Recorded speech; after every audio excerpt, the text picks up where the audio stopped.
With amazing results in this year's Civil Services examination, Study IQ has once again proved that quality can be provided along with affordability.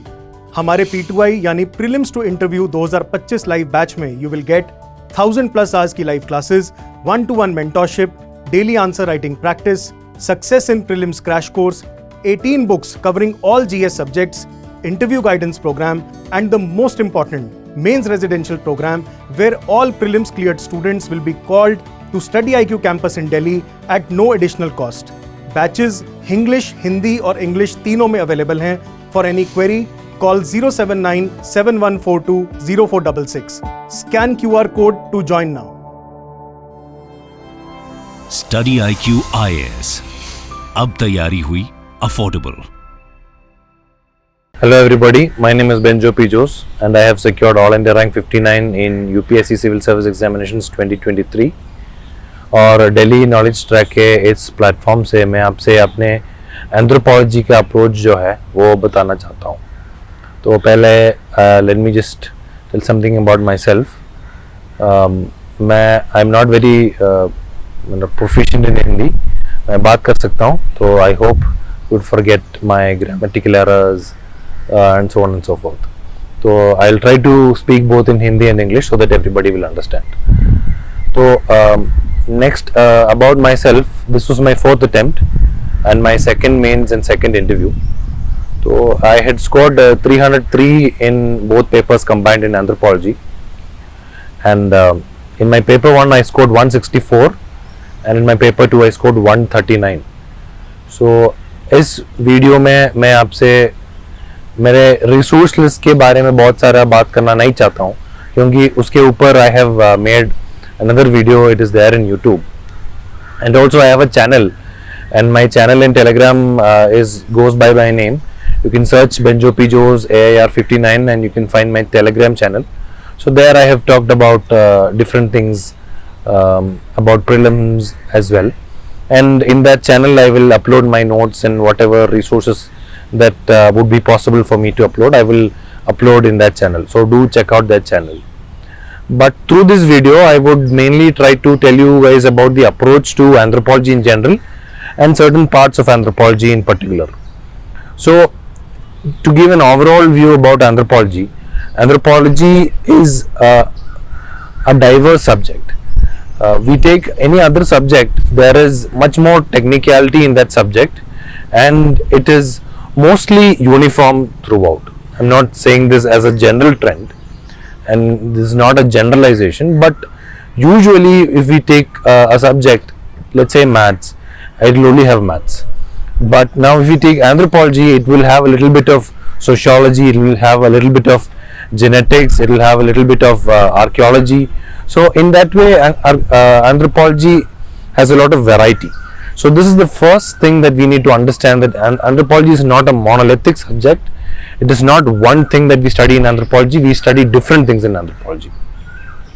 तो हर एक जो सब discipline है anthropology में, उसके लिए आपको थोड़ा सा एक अलग सा अप्रोच होना चाहिए, a different approach to it, a different way of answering it, and this you need to realize. And इसके ऊपर अगर आप काम करेंगे तो when you write answers, that difference will also appear in the exam paper. So this I would want to tell you guys before talking specifics, that each part of anthropology should be approached in a different way. I'm not saying entirely different way, लेकिन थोड़ा बहुत वो difference अगर आप ध्यान में रखेंगे तो फ़ायदा होगा. ठीक है. So now let's talk specific about each paper and each sub part of each paper.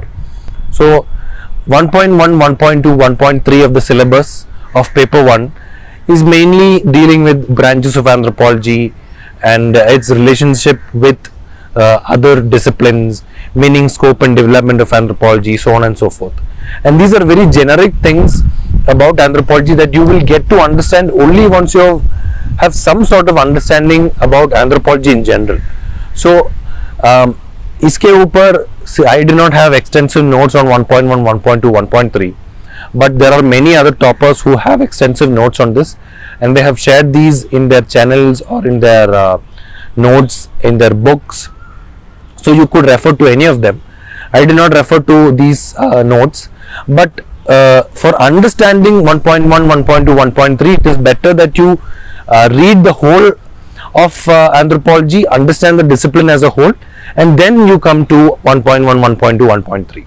So this is the approach that I would suggest for these first three subunits of anthropology in paper 1. So about paper 1, 1.4. Now 1.4, 1.5, 1.6 are mainly related to human evolution, primates, as well as fossils. So 1.4 is about human evolution and the different theories of evolution. 1.5 is about primate adaptations and behaviors, and 1.6 is mainly paleoanthropology, which is all the different fossils that we have, whom we have a relationship with our ancestors. So this is what 1.4, 5 and 6 broadly talks about. Now in these aspects, in 1.4 especially, there are a lot of theories, and for this one's approach should be mainly from a scientific perspective.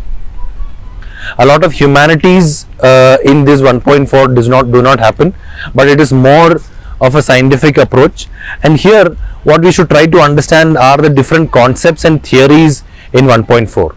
So there are multiple people who have come up with different theories: the theory of evolution, the organic theory, the inorganic theory, the synthetic theory. So there are different theories. One should understand these theories conceptually. Why would different theories come up, and how did this come up? What is the context of evolution of these different theories? Why did Darwin say something? What did the later on anthropologists or geneticists and molecular biologists improve upon this? So this broad understanding one needs to have in 1.4. In 1.5 and 1.6, it is again a little bit more static. It is data and fact heavy. There is nothing much to understand. There is a grander concept, there is a grander context, and if we understand the story, we might be able to memorize it better. But 1.5 and 1.6 mainly, especially 1.6, is more fact and data oriented, and it is about what different fossils were, what were the cranial capacity of different fossils. When one might also draw a diagram about the skull. So cranial and postcranial different features we need to represent through diagrams. So this is what happens in 1.6, and this is much more fact heavy. But even then, it is not about mugging up or memorizing, but if we understand all the different fossils in a conceptual manner, how these have evolved over the years, and what were the reasons why certain different features have evolved over the years, we might be able to understand 1.6 better. 1.5 is mainly about primates and their behaviors. So it is much more of an easier chapter. It is an interesting chapter. What are the different types of walking or gait in primates? What is their social behavior? So these are the aspects that are there in 1.5. For all these three papers, I mainly refer to topper notes for these three units. Okay. So now 1.7. 1.7 is talking about the basics of genetics and basics of biology from the perspective of anthropology. Now when we talk about 1.7, we just need to understand the concepts of 1.7. We need not go down deep into it, and questions from 1.7 again are not asked. So the only reason we study 1.7 is not to make notes or extensive research on 1.7, but just to understand the concepts, because the concepts in 1.7 are really important to understand 1.4, also important to understand unit 9. There are many subunits in unit 9, 9.1 to 9.8. So for us to understand especially 9.1, 9.2, 9.3, 9.4, the concepts in 1.7 is important, and that is how we should approach 1.7, not from an exam perspective, because from the exam perspective it is very less priority, but from an understanding perspective, and to form a base so that we can understand other units in unit 9 and 1.4. Okay, now we'll come to 1.8, which mainly talks about archaeology. So it mainly talks about world archaeology, how archaeology has evolved in Europe or the evolution of cultures in Europe, evolution of cultures in Africa. This is mainly what 1.8 talks about. So 1.8 should not be read in isolation. It should be read along with paper 2 chapter 1.1. Similarly, I forgot to mention this earlier, but 1.6 in paper 1 should be read along with 1.2 of paper 2. So I will repeat again, 1.6 of paper 1 should be read along with 1.2 of paper 2. Similarly, 1.8 of paper 1 must be read along with 1.1 of paper 2. Okay, now why I tell you this, 1.6 is the paleoanthropology from the general perspective, from the world perspective we could talk about. Lekin jo 1.2 of paper 2, it talks about paleoanthropological fossils from India. So the Narmada man, the Ramapithecus, the Sivapithecus. 1.2 of paper 2 talks about these fossils. So these two parts of the syllabus, if we combine, if we study in a united manner, in a holistic manner, then we would understand them better. And that's why I am telling to combine these two aspects and study it as one whole unit as a whole, and do not compartmentalize like 1.6 of paper 1 is different from 1.2 of paper 2. Combine it, make one note, make a unified notes for this whole area of paleoanthropology from the world perspective as well as from the Indian perspective. Similarly, 1.8, when we talk about, it talks about evolution of culture, talks about different evolutionary stages such as Paleolithic, Mesolithic, Neolithic, Chalcolithic, and then the proto-historic era. So one would get a better, broader understanding if we connect 1.8 with 1.1 of paper 2. So in 1.8 we generally broadly study about European cultures and African cultures, broad understanding of these cultures, what are the different sites in these cultures. In 1.2 of paper 2 we study specific Indian sites. So Langhanj or Navasa or Bhimbetka. So we study these specific sites and their location within the grander evolutionary stages of Indian prehistory. And so to combinedly study both these units must be our focus and make one unified note for the whole thing. And for this entire thing, 1.8 of paper 1 and 1.2 of paper 2, D.K. Bhattacharya sir's Indian Prehistory is an excellent book. I have not referred to it extensively because 1.8 as well as 1.2 of both are archaeology, and before my mains I was not very interested to read archaeology because I mainly thought it is heavy on memorization and facts. But I got to know only after this attempt, after this interview, that it is also a very interesting thing to study, and I bought D.K. Bhattacharya's book, sir's book, and I was reading it, but then the results came, and now I will read it again for understanding purposes and interest, out of interest. But I also think that from exam point of view also it's very relevant.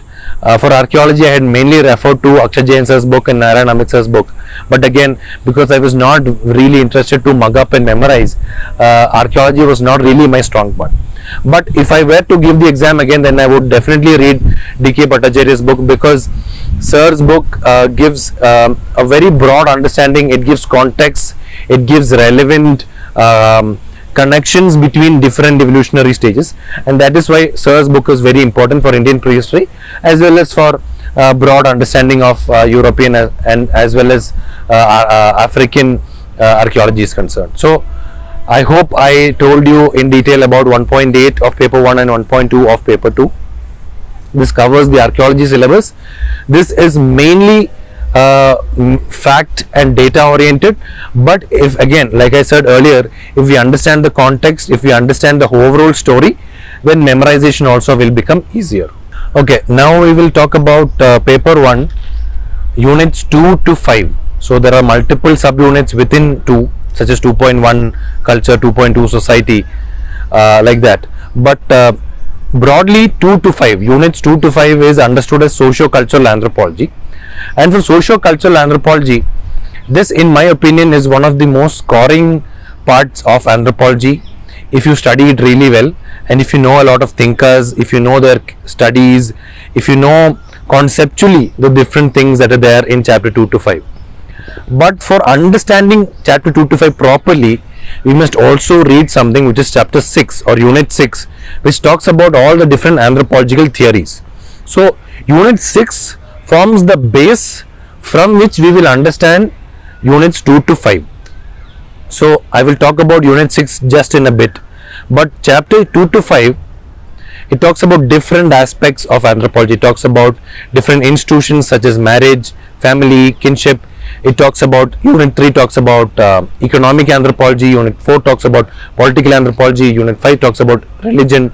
So these are very interesting ways to understand how certain institutions that we see in society have evolved.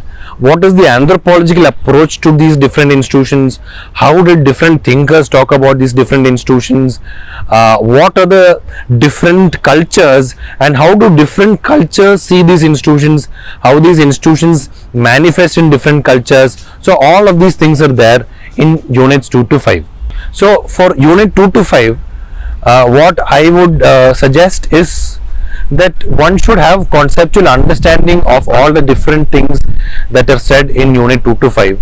Here again, many aspects are directly linked to unit 6, such as I will give one example. Cultural relativism that is there in 2.1 is very much related to historical particularism of Franz Boas. So cultural relativism one would understand better when we read it after understanding Franz Boas's historical particularism.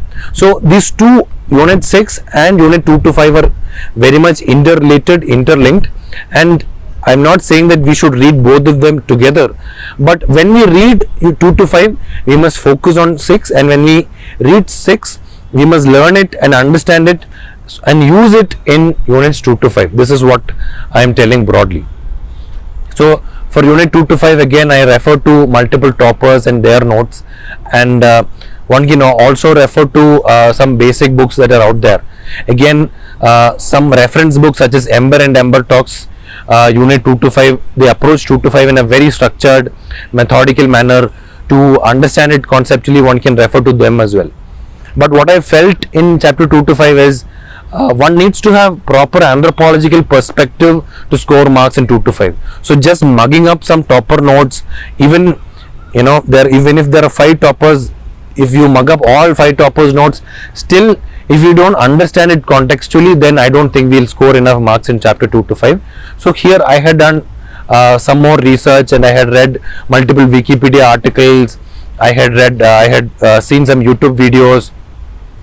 So in this way, I think one should try to enrich their sources. I remember for socio-cultural, I had read EPG Pathshala, which is a website, as well as IGNU notes for many of these concepts in chapter 2 to 5. So I think one must diversify their sources when it comes to their optional, not to their GS. So as far as optional is concerned, if one diversifies sources, especially for 2 to 5 units and 6, it will be really beneficial. Now we will talk about unit 6. Unit 6, in my opinion, forms the base of paper 1 in its entirety, because like I said earlier, unit 2 to 5 is founded on all the theories of unit 6. So if one understands unit 6 theories properly, conceptually, contextually, then I think one would score really well in the socio-cultural part of 2 to 5. So what I did for unit 6 is mainly I initially read this book called Anthropological Thought by Makhanja. I think it's a short book, and it would only give some very brief introduction to theories. It will not make our understanding of theories proper. Next, I supplemented this with topper notes, especially Akshay Jain sir. I also read Narayana Misra's notes once they were released. Then I supplemented that also with University of Alabama website, and especially University of Alabama website, concepts and books, context of all the theories are given beautifully in the University of Alabama website. So I supplemented this with that website as well. Now for unit 6, one could also refer to multiple YouTube videos available. So in EPG Pathshala, again There are multiple YouTube videos which talks about all these different anthropological theories. There is also other YouTube theories such as YouTube videos channels. Especially I remember one professor Alan McFarlane. He has a YouTube channel. He's an anthropologist himself, and he has multiple interviews that he have conducted with Marshall Salins, Clifford Geertz, who are thinkers, syllabus thinkers that we need to study in anthropology. So I refer to these videos as well. So when it comes to anthropological thoughts or anthropological theories of Unit 6, referring to topper notes, referring to University of Alabama, referring to YouTube videos and diversifying sources, especially EPG Pachala, is very important for us to understand multiple theories in the context. Okay, so this is what I did for Unit 6, and once if we have proper foundation, proper base for Unit 6, then we will understand Unit 2 to 5 much better, and we would be able to score better in Unit 2 to 5 as well. Okay, now Unit 7. So Unit 7 is mainly linguistic anthropology. I refer to some of my class notes as well as Akshay Jain sir's some notes. I also refer to some of Narayan Amit sir's notes for Unit 7. Unit 7 is a short chapter, but almost every year at least one question is asked from Unit 7 in some form or the other. It's not a very simple chapter because it is an entire sub branch of anthropology itself, because linguistic anthropology is an entire sub-discipline of anthropology. So I think that's why every year there would be one question directly or indirectly from linguistic anthropology, which is Unit 7. Here again I think one must be aware about the basics of Unit 7, but it might be difficult to attempt all the questions that come from Unit 7. I will give you one example. One example that came this year was glottochronology. So glottochronology has some relation with 1.8 dating methods of paper 1, but also it has much more relationship with Unit 7 language and linguistic anthropology. So now I had not studied what glottochronology is, so I did not attempt that question extensively. I had just left it after some initial brief introduction only. So what I would suggest is definitely read whatever basic material is there from topper notes, understand what linguistic anthropology is, understand the Sapir-Whorf hypotheses, understand different thinkers within linguistic anthropology, but then don't give too much time to linguistic anthropology.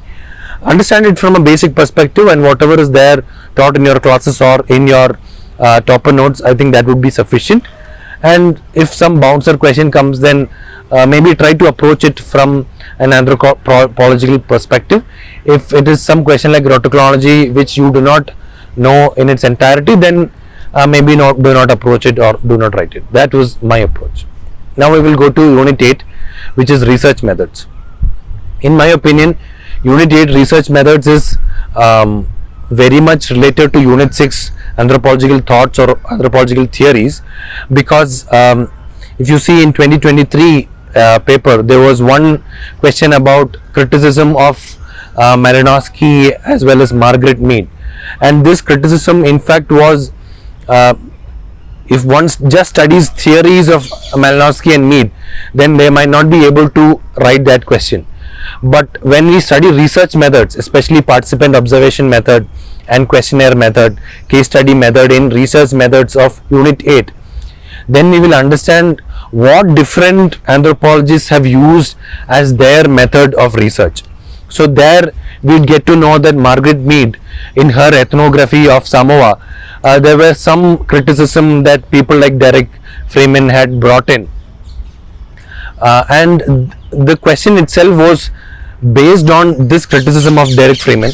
And in Malinowski, if we read chapter 8 in a good manner, then we will understand that the field diary of Malinowski was published later on, and here some criticism of his participant observation method was mentioned by himself, by Malinowski himself. Similarly, Franz Boas talks about garrulous and reticent individuals when it comes to participant observation, and so some criticism of participant observation by Franz Boas is said by Franz Boas himself. Similarly, certain aspects such as the importance of observance in anthropological case study and anthropological fieldwork is mentioned in Unit 8.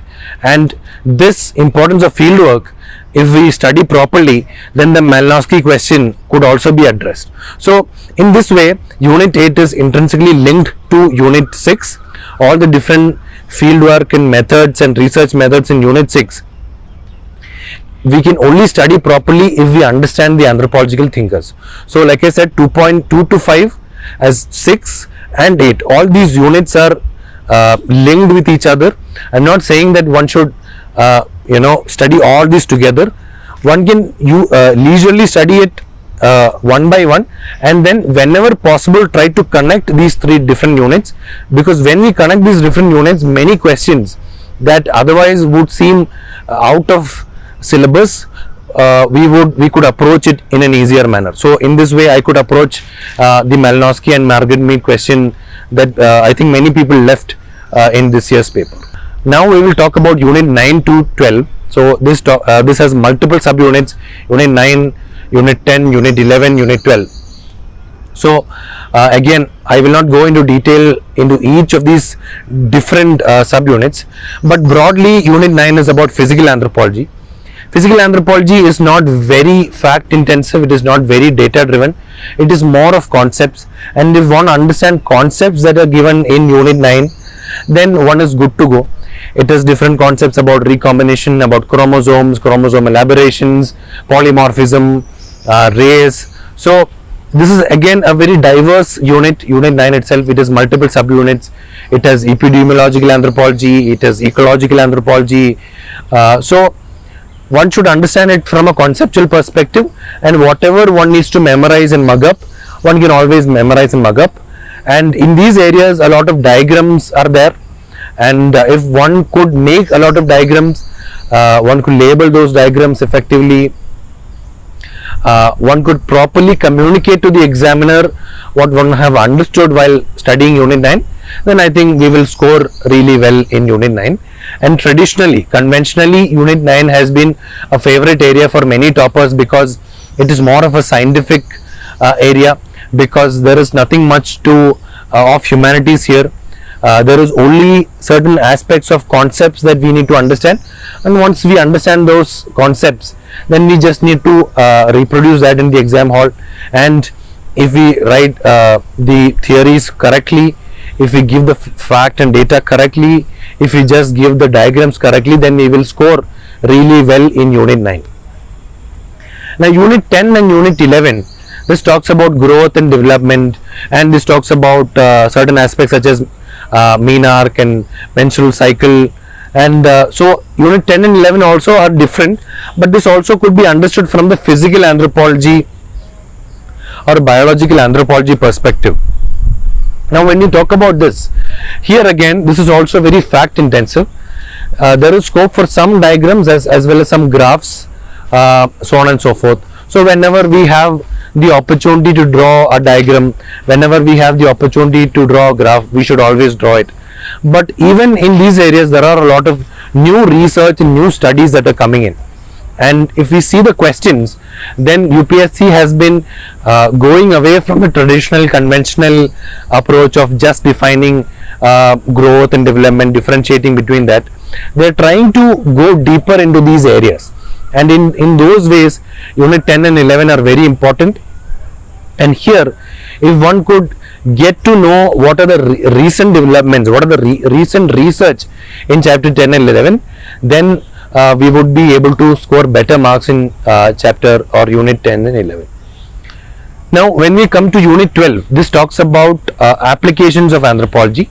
So here there are multiple fields within anthropology: ergonomics, forensic anthropology. So again one could look at the PYQs, and when one understands the PYQs, then one would be able to better write answers when it comes to Unit 12, because again Unit 12 is a very diverse unit within itself. There are multiple sub branches within Unit 12, such as forensic anthropology, anthropology in defense, anthropology in clothing, anthropology in ergonomics. So try to understand chapter 12 and approach chapter 12 from a PYQ perspective, and then try to make notes for that. Again, I think that chapter 12 also is very highly scoring, but we should not just try to limit ourselves to what some topper has given in their notes, but try to diversify to new research articles, and then perhaps we could earn more marks in unit 12. So this, I think, was the entirety of paper 1. So we talked about unit 1.1 and unit 1.2 of paper 2, which was mainly archaeology as well as paleoanthropology of India. Now in unit 1.3 of paper 2, we have ethnoarchaeology as well as modes of subsistence. So in ethnoarchaeology, it is not really archaeology, but it is a way to approach archaeology. So ethnoarchaeology basically talks about how we could study cultures of today and analyze the cultures of yesterday. So this we do by looking at certain cultures of today which have different modes of subsistence or economy. So some of them are still hunter-gatherers, some of them are pastoralists. So when we study those cultures, then we get some insights into how a hunter-gatherer culture would have been in the ancient past, not in the ancient past, but in the prehistoric era, or the Neolithics, or the Mesolithics, or the Upper Paleolithic. So this is what ethnoarchaeology essentially is, and ethnoarchaeology is basically an approach to archaeology, and so it's a very interesting unit to study. There are a lot of studies by people like Louis Binford, who was considered one of the pioneers of processual archaeology, which is a very important thing in ethnoarchaeology. There are YouTube videos available of D.K. Bhattacharya sir, who talks about ethnoarchaeology in India, and he, in fact, I saw one of his videos, and it gives a very conceptual understanding of what ethnoarchaeology is. There is an EPG Pathshala material on ethnoarchaeology, how ethnoarchaeology has developed over the years. So it's a very interesting thing to study, and questions often are not asked from 1.3, but if we know something of 1.3, then definitely it would be helpful for us to write in unit 1.8 of paper 1 as well as unit 1.1 of paper 2. Now we will go to the next subsequent units of paper 2. In my opinion, paper 2 is very is not nicely organized, and so paper 1 is much more structurally organized. Paper 2, there are different aspects, different areas distributed across different units. So when I approached paper 2 initially, I only thought there were 3 things to study in paper 2, which was archaeology and paleoanthropology, which was units 1.1 to 1.3, and then Indian anthropology, which was unit 2 to unit 5, and then tribal anthropology from unit 6 to unit 9. But when we study it again, when we see the syllabus of paper 2 in a much more deeper manner, we understand that it has very minute things which are different, and they are not very clearly organized. So what I did in my paper 2 is, first of all, I tried to get a bird's eye picture by organizing different units, by clubbing different units together. So what I did is, for my convenience, I clubbed unit 2, which is the demographic profile of Indian society, along with unit 6.1, which is biogenetic variability within Indian tribes. So broadly, unit 2 as well as unit 6.1 talks about cultural, linguistic as well as biological variability within the Indian society and within the Indian tribes. So what one could do is, one could club both these things together and prepare them together. If we see topper notes also, which I refer to for these units, they broadly talk the same things. There are some different things, but it is for our own convenience that I think we could club them together. And if we club both of them together, then we will get a broader picture of all the different variabilities, the linguistic variability, the racial differences, and whatever other social cultural differences that are there existing within Indian society as well as within Indian tribes in one unit, which is a combined form of unit 2 of paper 2 as well as unit 6.1 of paper 2. So unit 2 talks about the demographic profile, linguistic, social as well as racial variability. Unit 6.1 talks about biogenetic variability. So both these things broadly are talking about the same things, and if we understand it from a unified approach, then we might understand it better. Now what I have done is, I have again, like I said earlier, I've clubbed different units as one, but still there are certain units which I think are units in themselves, because they don't talk, obviously they are related to other units, but I think they are standalone units, in that one must study these units in its entirety in its own. So some of those units are unit 3.1, which talks about caste. Now unit 3.1 just talks about caste, and one might consider it as a small unit, but I think it is one of the most important units of paper 2, which talks about detailed ways in which caste exists in India, caste mobility, some aspects that we study later on in unit 5, which is Sanskritization. This also has relations with unit 3. So maybe one could study unit 3.1 caste in relation to unit 5 of Sanskritization, westernization, but my approach to this was different. I tried to study unit 3.1 of caste alone and understand all the different perspectives to approach caste in the Indian anthropological and sociological sense. So when we study 3.1 unit, we understand that initially there is an Indological approach to studying caste, and this has given a ritual understanding of caste, and then there is a sociological approach, and within the sociological approach again there are different ways, different sociologists and thinkers approach caste in different ways. So here the non-ritual hierarchical method is coming in, and so how different thinkers from initial thinkers like Gurye and Dumont to later thinkers such as Surendra Jotka, how these different people have studied caste in its entirety over the years, over 60-70 years of anthropological study in India. Is very pertinent, it's very important, and it is very concept heavy. One might think that this is it is a very fact driven thing. This thinker has, X thinker has said Y, and I just need to mug this up and just go and reproduce in the exam.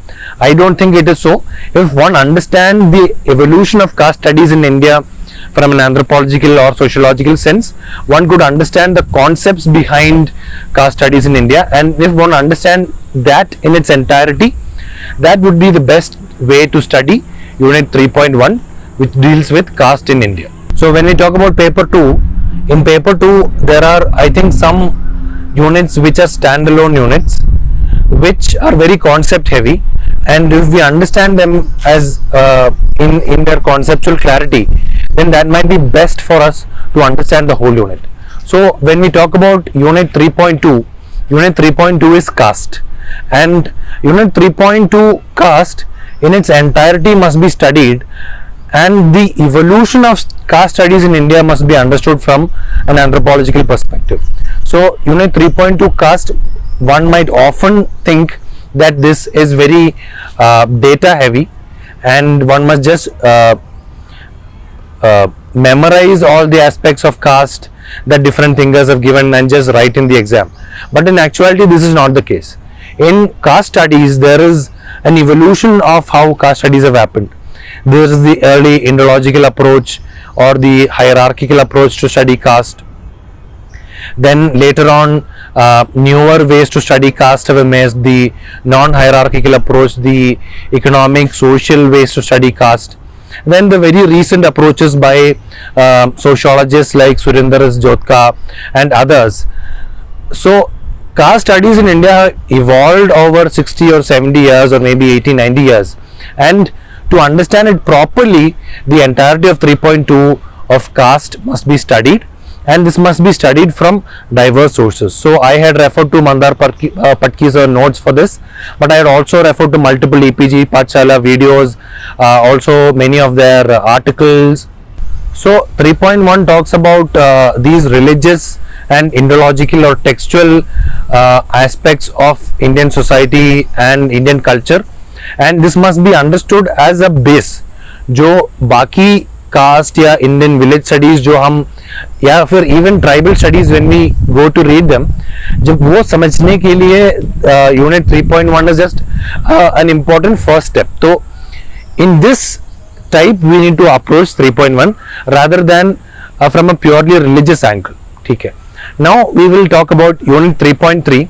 So unit 3.3 talks about sacred complex and nature man spirit complex mainly. These are again standalone concepts, and this must be understood from a philosophical or anthropological sense, and it needs to be understood in relationship with other aspects of the entire paper 2 and to even some extent paper 1 as well. So always one must be ready to make connections, but when one studies 3.3, it must be to study it in its entirety.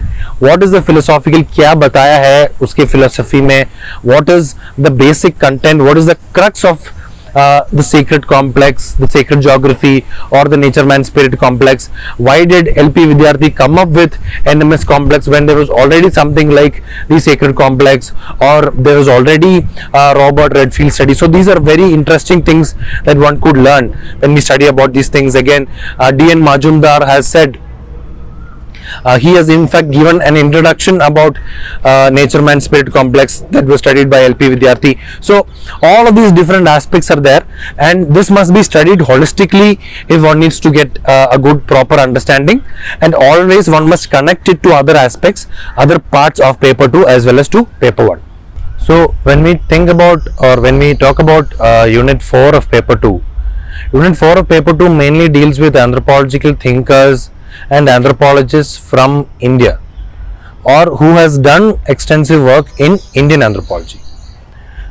So the difference between unit 6 of paper 1, which also talks about anthropological thinkers and anthropological thoughts, and unit 4 of paper 2 is that in the first paper all the thinkers are given. They are directly given, such as names such as E.B. Tyler or Julian Stewart, Marshall Salins, Franz Boas, Malinowski, all of them are given, and we study on each of these thinkers. But in paper 4, the names of these thinkers or anthropologists or archaeologists are not given directly. But at the same time, it is expected that we must study about these different thinkers. The problem is oftentimes at one source we cannot find all of these thinkers and all of their studies. So it's always better to diversify. So I read multiple topper notes, but in nowhere could I find a very good structured notes for any of this. So I made my own notes for Indian thinkers and anthropologists from whatever PYQs I could gather and from whatever notes were there in the topper ka notes and topper materials. So here I refer to Akshat Jain sir's book, I refer to Narayan Ahmed sir's notes, and I refer to other notes and resources as well, from where I made my own notes of all the different thinkers and anthropologists whom I could identify and on whom I had to make notes. Now again, like paper unit 6 forms the basis of socio-cultural anthropology in paper 1, similarly I would say that unit 4 forms the basis of all the different theories and all the different approaches that are there in unit 3 or unit 5 and even unit 7 or unit 6 of paper 2. So understanding Indian anthropologists, understanding Indian sociologists from this perspective is very important, and that's why a very diversified learning and extensive learning of unit 4 is my suggestion. And if we could get maximum notes and maximum content on different thinkers of unit 4, it would be all the more better. सबसे अच्छा होगा कि आप बहुत सारे मतलब sources refer करें for unit 4 so that you get a big picture, a broader picture, rather than just referring to some topper notes for unit 4. So now the next bunch of units that I've clubbed together as a single reference point to study is 5.1, 5.3, 7.2 and 9.2. 5.1 talks about village studies in India, study of the Indian village. 5.3 talks about Sanskritization, westernization. It also talks about Panchayati Raj institutions. It also talks about media. It's a very diverse unit. 7.2 talks about modern democratic institutions, impact of modern democratic institutions on tribals. and broadly Indian society. And 9.2 talks about role of anthropology in tribal and Indian development.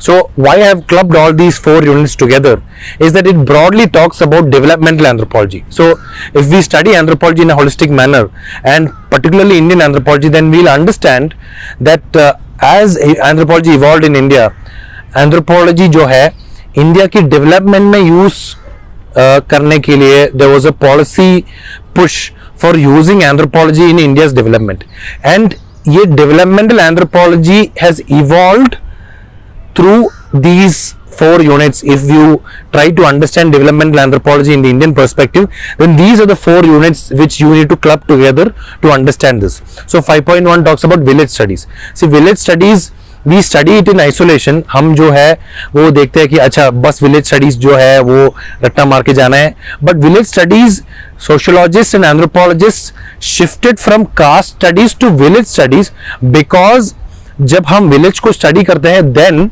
we can make plans, developmental plans to improve the condition of the village. जैसे earlier villages were considered as the unit for developing India. They were considered as a microcosm. So if India needs to be developed, and this was the vision also somewhat shared by earlier anthropologists and even the Prime Minister, first Prime Minister Pandit Nehru, that villages must be developed. So to develop villages, anthropologists were dropped in, and that is how developmental anthropology and Indian village studies came about. Here we again study about community development program. When we study unit 9.2, we study about how developmental anthropology helps in rural areas, helps in tribal areas.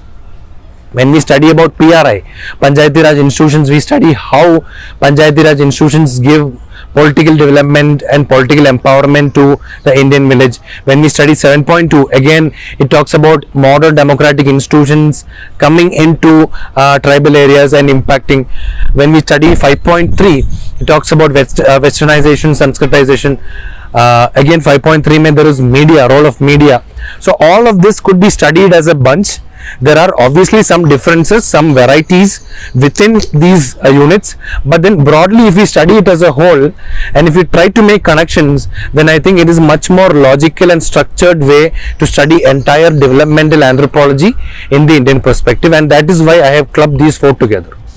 And here again, if we refer to multiple EPG Pathshala sources, if we diversify sources, that would be best to understand this whole bunch in a holistic manner. So now we will talk about another bunch of topics which now could be called as tribal anthropology. And in this, since we have done 6.1 tribal biogenetic variability along with demographic profile, or unit 2 of paper 2, now the rest of the 2 units left here are 6.2 and 6.3. Along with this we can club 8.1 and 9.1. So all of these units broadly talks about tribes, the problems they face, the impact of Buddhism and other religions on tribes, then the role of forest policies and governmental policies and how they have affected tribal way of life. So again 6.2, 3 as well as 8.1 and 9.1 broadly talks about tribal problems and tribal development. So this could be approached as one single bunch or one single unit to give us a holistic or contextual understanding of what are the different problems that tribals face, what are the different policies that government has come up with, what are the different schemes that government has come up with, how is forest policies relating to tribals, and how are the schemes themselves ineffective, what are the new ways forward, what are the new recommendations. So here is where the famous Kaka committee reports or recommendations come in, the Bhuria committee recommendations come in, the Bhang committee recommendations about tribal health comes in. So this is the bunch that talks about tribal problems and the tribal way of life in the holistic sense. So 6.2, 6.3, 8.1 and 9.1 could be studied together to get a holistic understanding of tribal development and tribal problems and all the schemes and policies of the government for tribal development and the lacuna or the problems with these schemes and the recommendations for improving these schemes. So this is what this bunch talks about. So the next bunch of topics that one could club together is 7.3, 8.2 and 9.3. So this bunch I call it as the ethnicity or tribe and nation state, or generally the ethnicity concept, the concept of ethnicity, and this is referred to in unit 7.3, 8.2 and 9.3. In 7.3 there is the concept of ethnicity.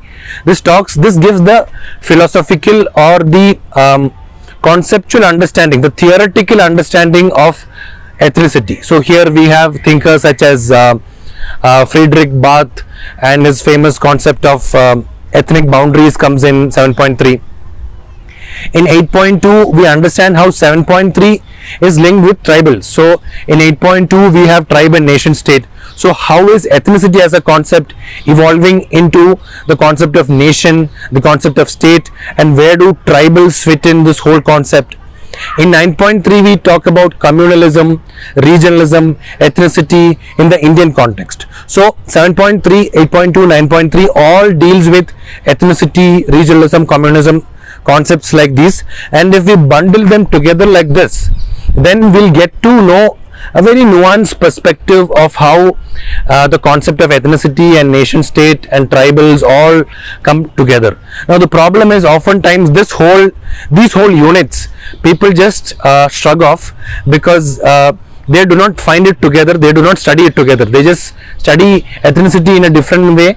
They just think that tribe and nation state is an entirely different thing, but in actuality these three units have very strong connections. The thinkers of these three units are same.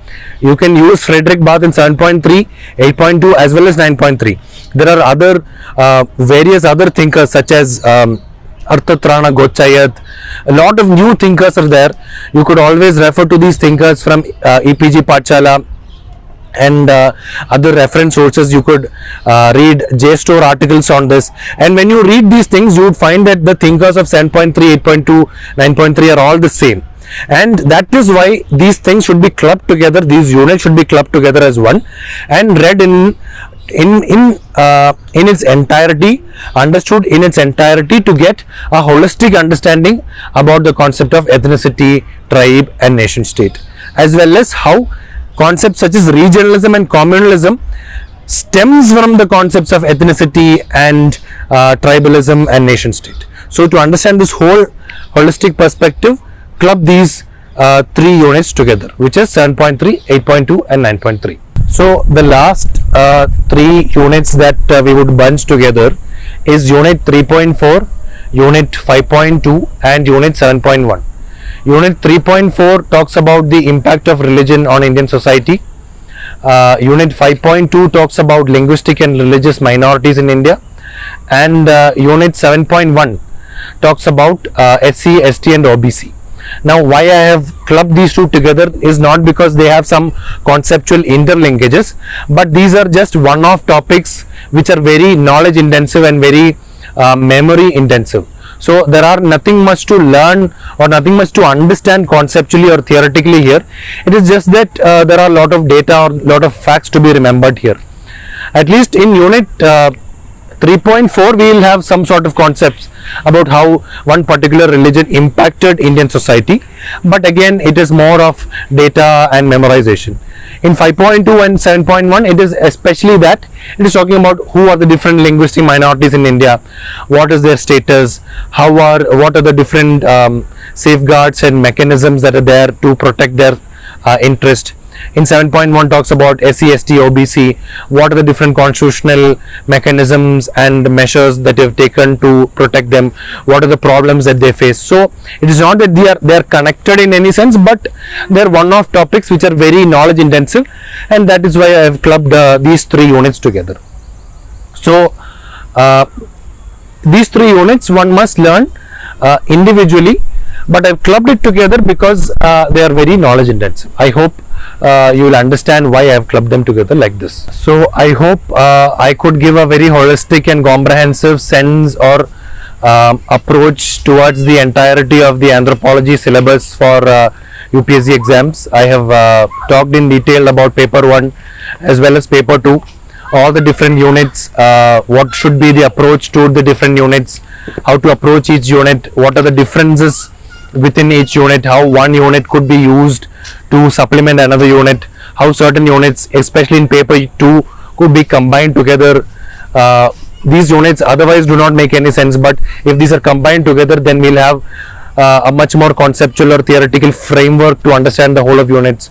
So this is what I've tried to broadly speak about in this video. I hope you guys would benefit from this video, and once again thank you DKT for giving me the platform to share these insights with you. Thank you.